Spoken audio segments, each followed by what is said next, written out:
Oi, pessoal. Essa é mais uma aula da disciplina de Algoritmos em Grafos do curso de Computação do campus da UFC em Crateús. Dando continuidade ao conteúdo que a gente vem estudando, a gente vai falar agora sobre grafos especiais e algumas operações sobre grafos, certo? Bem, algumas estruturas em grafos se repetem de uma maneira tão comum que a elas são dados alguns nomes. Então a gente vai começar a ver essas estruturas corriqueiras. A primeira delas é o ciclo, e a gente observa aqui alguns grafos que são ciclos. Um ciclo de 3 vértices, um ciclo de 4 vértices, de 5 vértices e 6 vértices.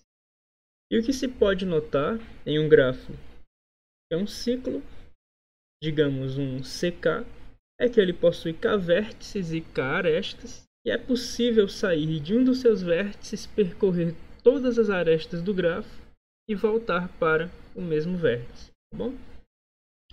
Da mesma forma, a gente possui grafos que são caminhos de ordem n, um grafo denotado por Pn, e aqui a gente tem exemplos como P1, o P2, o P3 e o P4. O que você pode notar é que em um Pn a gente tem n vértices e a gente também tem n-1 arestas. Em um Pn é possível visitar todos os vértices, partindo de um dos vértices e chegando em outro, visitando também todas as suas arestas. Só existe uma forma de fazer isso, certo?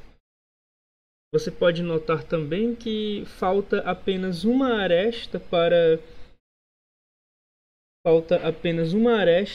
que um P4, por exemplo, se torne em um C4.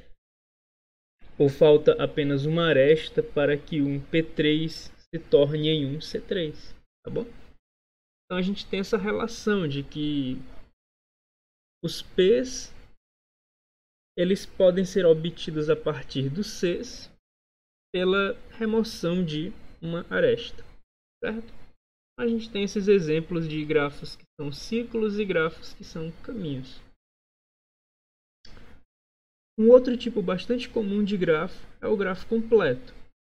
O grafo completo ele possui n vértices e ele possui, dentro desses n vértices, todas as arestas possíveis que envolvam n vértices. Daí, um grafo completo de n vértices vai possuir n escolhe duas arestas, ou seja, qualquer combinação de vértices 2 a 2, esse grafo vai tomar como sendo uma de suas arestas. Logo, ele vai ter n escolhe 2 arestas.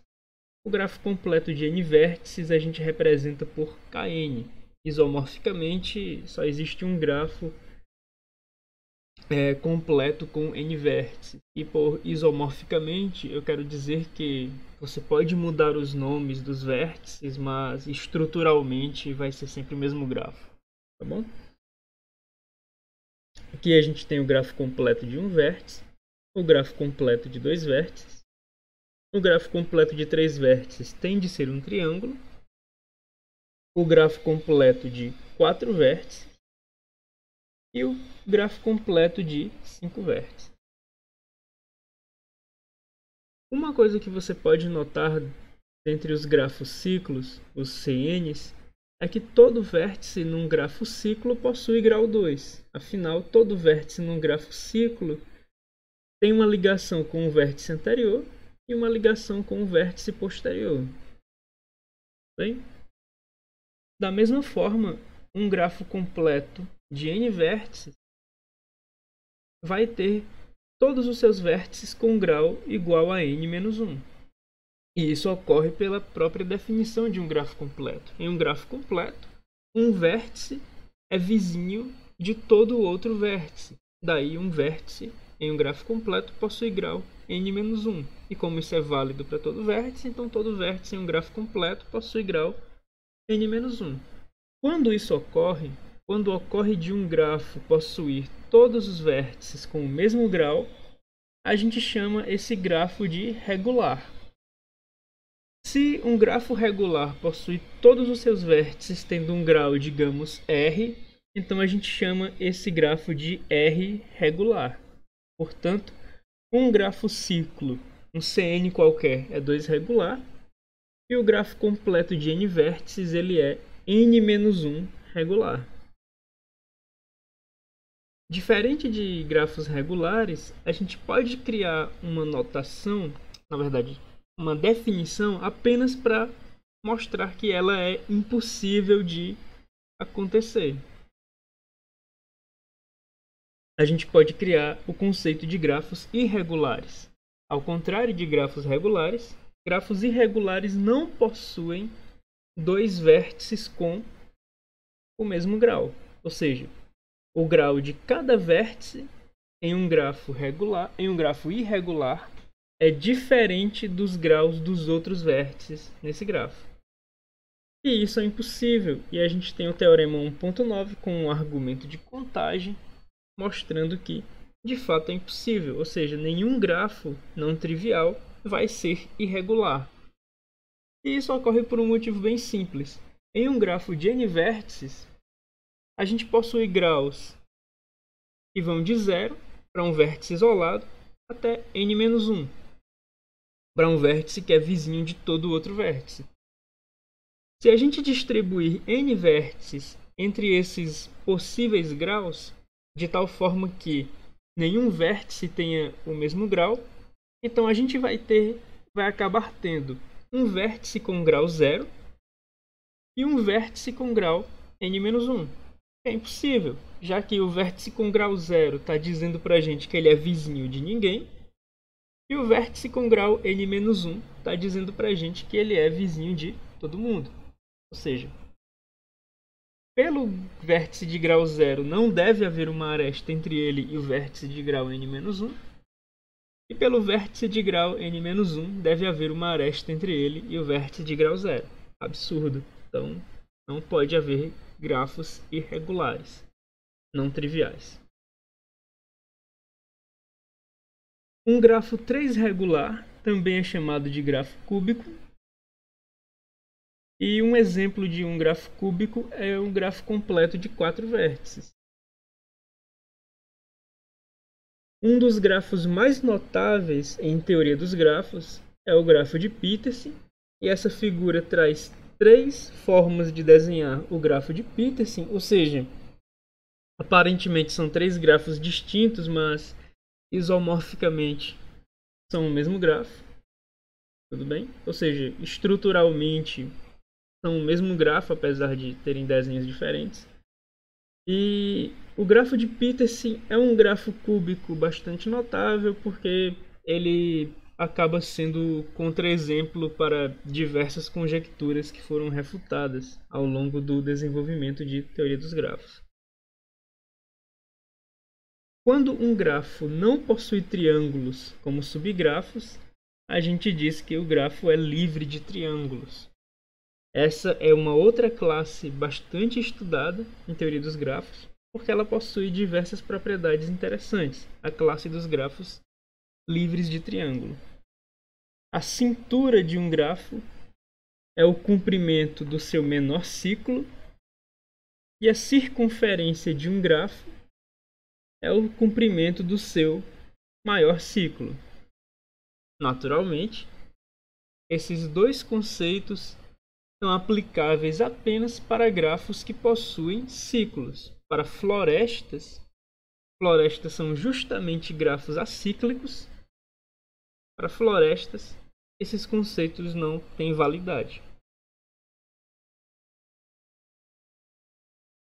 Tomando como exemplo o grafo de Petersen, você vai poder verificar que o menor ciclo tem comprimento 5 e o maior ciclo tem comprimento 9. Portanto, o grafo de Petersen tem cintura 5 e possui circunferência 9.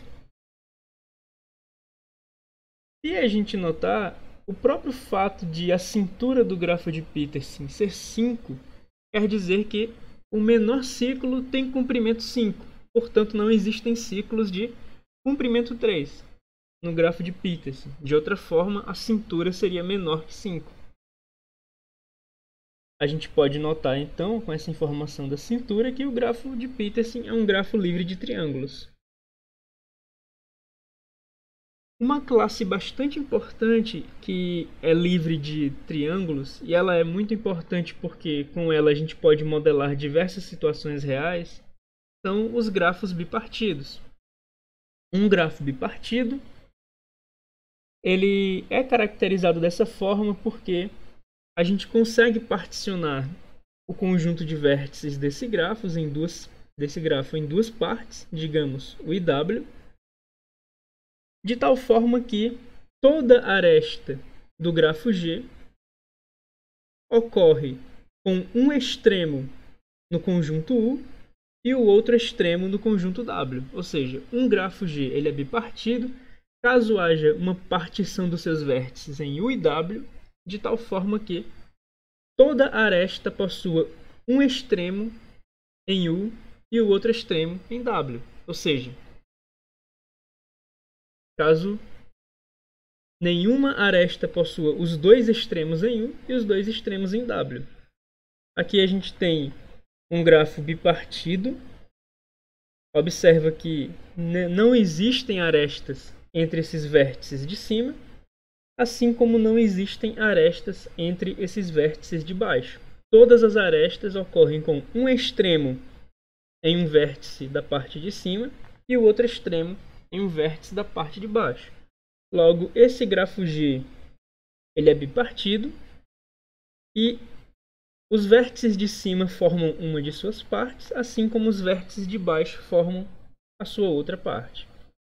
O grafo F, por outro lado, ele não é bipartido, ou seja, qualquer tentativa de particionar o conjunto de vértices desse grafo vai ser falha. Qualquer tentativa de particionar o conjunto de vértices desse grafo vai produzir dois conjuntos em que pelo menos um deles induz alguma aresta do grafo. Notadamente, em um grafo bipartido, cada uma de suas partes induz um subgrafo vazio. Essa parte induz nenhuma aresta, portanto ela induz um subgrafo vazio, assim como essa parte também induz nenhuma aresta, logo induz um subgrafo vazio. Um teorema bastante clássico em teoria dos grafos determina uma caracterização mais simples para grafos bipartidos. Um grafo bipartido se e somente se ele não possui ciclos ímpares. Não é uma demonstração difícil de seguir, tudo bem? E ela fornece um princípio algorítmico para a gente determinar se um grafo é bipartido. Ora, se um grafo bipartido, ele equivalentemente é livre de ciclos ímpares, então basta a gente escrever um algoritmo que determine que um grafo é livre de ciclos ímpares e a gente vai ter construído um algoritmo para determinar se um grafo é bipartido. Para determinar que um grafo é livre de ciclos ímpares, bastaria a gente criar um algoritmo de busca em profundidade que tenta criar as partições, as duas partes do grafo.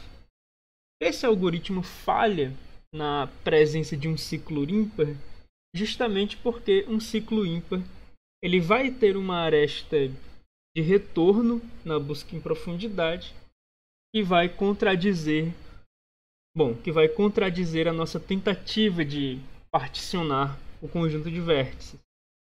Ou seja, vai tentar colocar um vértice em duas partes diferentes. E daí a gente não vai conseguir particionar o nosso grafo. E, portanto, ele não vai ser bipartido. Uma outra forma de ver isso é que em uma árvore, ou seja, um grafo sem ciclos, a gente pode fazer uma busca em profundidade a partir de qualquer vértice e criar uma partição dos vértices de acordo com a paridade dos níveis dos vértices de acordo com uma busca em profundidade. Em um grafo com ciclos pares, as arestas de retorno sempre vão confirmar a, a parte de um certo vértice. E em um grafo com ciclos ímpares, cada ciclo ímpar vai ter uma aresta de retorno que vai contradizer a pertinência de um vértice a uma certa parte. Bem? Quando um grafo bipartido que possui partes U e W possui também todas as arestas possíveis entre os vértices de U e os vértices de W, ele é chamado de um grafo bipartido completo. Um grafo bipartido completo com uma das partes tendo S vértices e a outra parte tendo T vértices é chamado de KST ou KTS. O grafo bipartido completo que possui uma das suas partes com exatamente um vértice é chamado de estrela. E o grafo bipartido completo, ele possui ordem S mais T, ou seja, ele possui S vértices de uma das suas partes, possui mais T vértices da sua outra parte, e possui tamanho S vezes T, que são justamente todas as arestas possíveis, envolvendo um vértice da primeira parte e um vértice da segunda parte.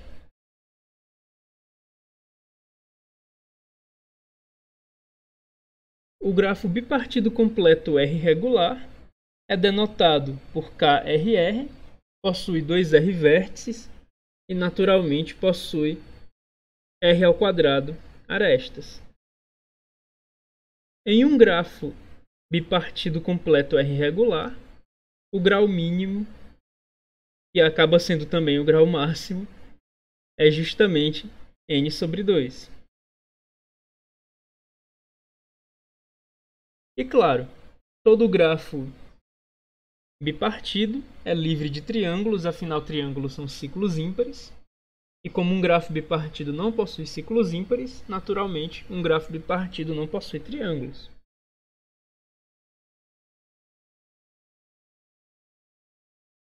E existe um outro conjunto de condições para determinar a existência de um triângulo, que é passado como exercício.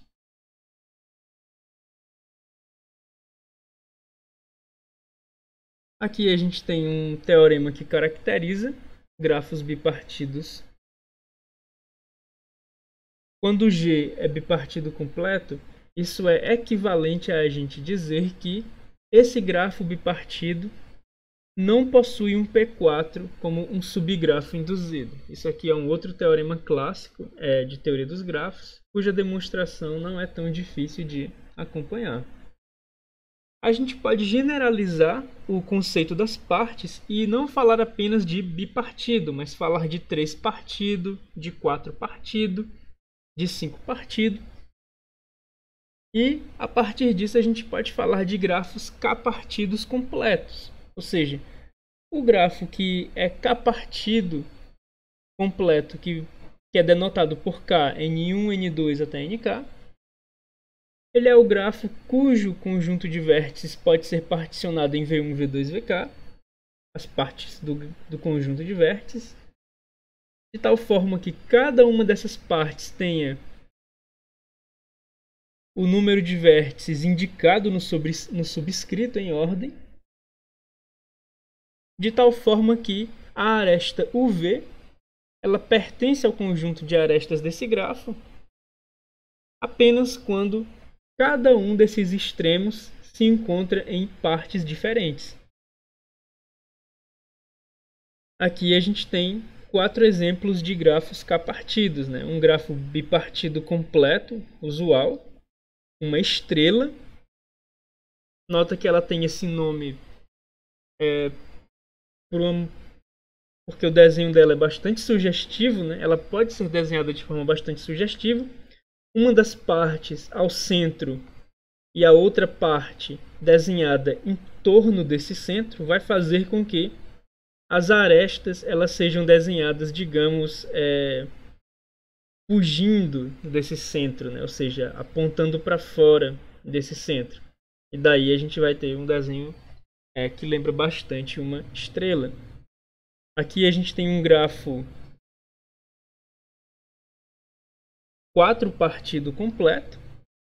Nota, no entanto, que um grafo 4-partido completo, em que cada uma das partes possui exatamente um vértice, é apenas um grafo completo de 4 vértices. E aqui a gente também possui um grafo 3-partido completo, em que cada parte possui 2 vértices. Aqui a gente tem uma das partes, aqui a gente tem outra parte, e aqui a gente tem outra parte. Agora a gente vai estudar algumas operações em grafos, ou seja, algumas formas de criar novos grafos a partir de grafos já existentes. O complemento de um grafo, G, é denotado por G barra e é definido da seguinte forma: G barra possui o mesmo conjunto de vértices de G e possui uma caracterização para as suas arestas. Uma aresta UV está em G barra se e somente se ela não está em G. Daí, a noção de complementaridade está em relação às arestas do grafo. Ou seja, um grafo G possui no seu complemento todas as arestas que não tem em si. Logo, um grafo vazio é complemento de um grafo completo, certo? Assim como um grafo completo é complemento de um grafo vazio. Se G possui n vértices e m arestas, então G barra vai possuir n vértices e vai possuir n escolhe 2 menos m arestas. Afinal, toda aresta que não estava em G está em G barra, e toda aresta que estava em G não está em G barra.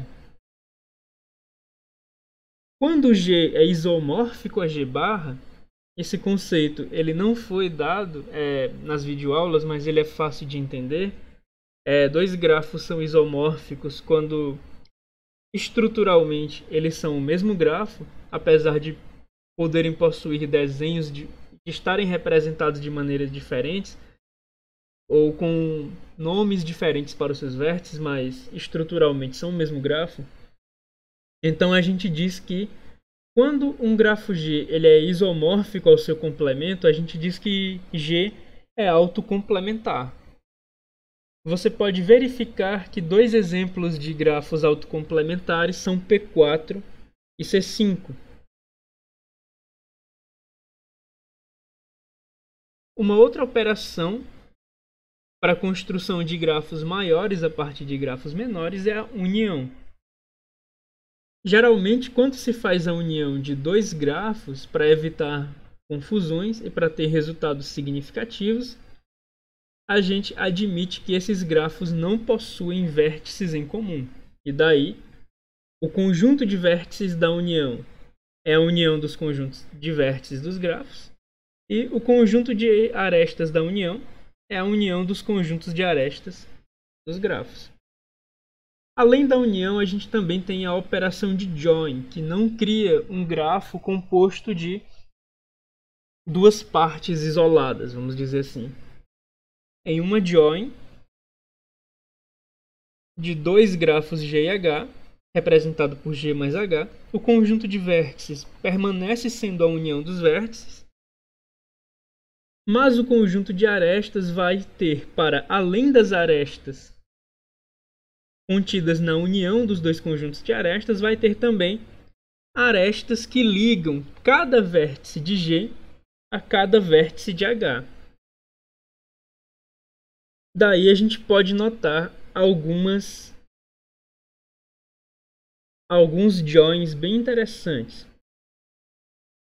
A parte de cima desse grafo, você pode notar que é o complemento de um K2, afinal é um grafo vazio de dois vértices. A parte de baixo desse grafo, você pode notar que é o complemento de um K3, afinal é um grafo vazio de três vértices. E o grafo como um todo é uma join desse complemento de K2 com um complemento de K3. Nota, no entanto, que essa join entre complementos de grafos completos, ela forma justamente um grafo bipartido completo. Ou seja, a gente acabou de verificar uma maneira de caracterizar, em termos de grafos menores, grafos multipartidos completos. Cada parte seria o complemento de um certo grafo completo, e o grafo como um todo seria construído através da operação de join. O grafo W5 ele tem esse nome, W vem de wheel, tá bom? E o wheel, uma roda, é basicamente um ciclo com, digamos, raios, né? Lembra bastante uma roda, é um ciclo com raios. Logo, uma roda é um ciclo, e para além desse ciclo, essa roda possui um vértice central que tem arestas com cada um dos vértices do ciclo. Uma outra forma de ver uma roda é que uma roda parece ser a união de um ciclo com uma estrela. Uma roda possui os seus vértices externos formando um ciclo, e o seu vértice interno ele pode ser visto como o centro de uma estrela, cujas folhas são os vértices do ciclo. Assim como uma roda também pode ser vista em termos da operação de join, envolvendo um ciclo e um grafo trivial, um grafo completo de um vértice. Aqui a gente também possui uma operação de join, formando um grafo interessante, e seria o join entre um K2 e um P3. Nota que um K2 também é apenas um P2. Apesar da gente ter visto que grafos irregulares são impossíveis de acontecer em grafos não triviais, ou seja, em grafos com pelo menos dois vértices, a gente pode relaxar um pouco essa definição e criar a definição de grafos quase irregulares. Quase irregulares são os grafos que possuem exatamente dois vértices com o mesmo grau. Ou seja, apesar de ser impossível ter cada vértice com um grau distinto do grau dos demais, a gente define grafos quase irregulares como grafos que possuem no máximo dois vértices com o mesmo grau. Teorema 1.12 traz uma caracterização para grafos irregulares, quase irregulares. Na verdade, não é uma caracterização, é um argumento, é um fato combinatório, de que para cada tamanho de vértice, para cada ordem de grafo, n maior ou igual a 2, ou seja, para cada número de vértices de uma certa classe de grafos não triviais, existe exatamente um grafo quase irregular com n vértices.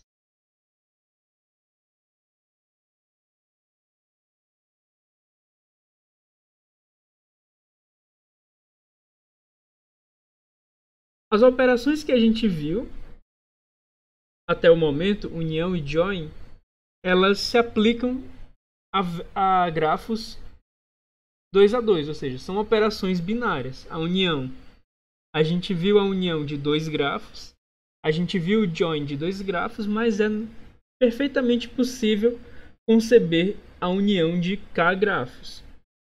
Para fazer a união de K grafos, basicamente, o conjunto de vértices vai ser a união dos K conjunto de vértices, e o conjunto de arestas vai ser a união dos K conjunto de arestas. O join de K grafos, resultando num grafo H, vai ter como seu conjunto de vértices a união dos K conjunto de vértices, assim como vai ter o seu conjunto de arestas sendo a união dos K conjunto de arestas mais as arestas que ligam quaisquer dois vértices que estejam em conjuntos de vértices distintos. Uma outra operação que a gente pode realizar sobre grafos é o produto cartesiano, representado por G vezes H, o produto cartesiano de dois grafos G e H. O conjunto de vértices desse produto cartesiano seria justamente o produto cartesiano dos conjuntos de vértices. E o conjunto de arestas pode ser caracterizado da seguinte forma: dois vértices, o V e XY do produto cartesiano, possuem uma aresta entre si quando uma das suas extremidades coincide e a outra extremidade possui uma aresta entre si, seja no grafo G ou no grafo H. E às vezes o produto cartesiano não é representado pelo símbolo de vezes, mas por um quadrado. Embora eu nunca tenha visto isso, geralmente é representado pelo símbolo de vezes. E a gente possui alguns exemplos de produtos cartesianos. Um exemplo bastante peculiar é o fato de que, quando se toma o produto cartesiano de dois caminhos, a gente obtém um grid. Isso é bastante interessante.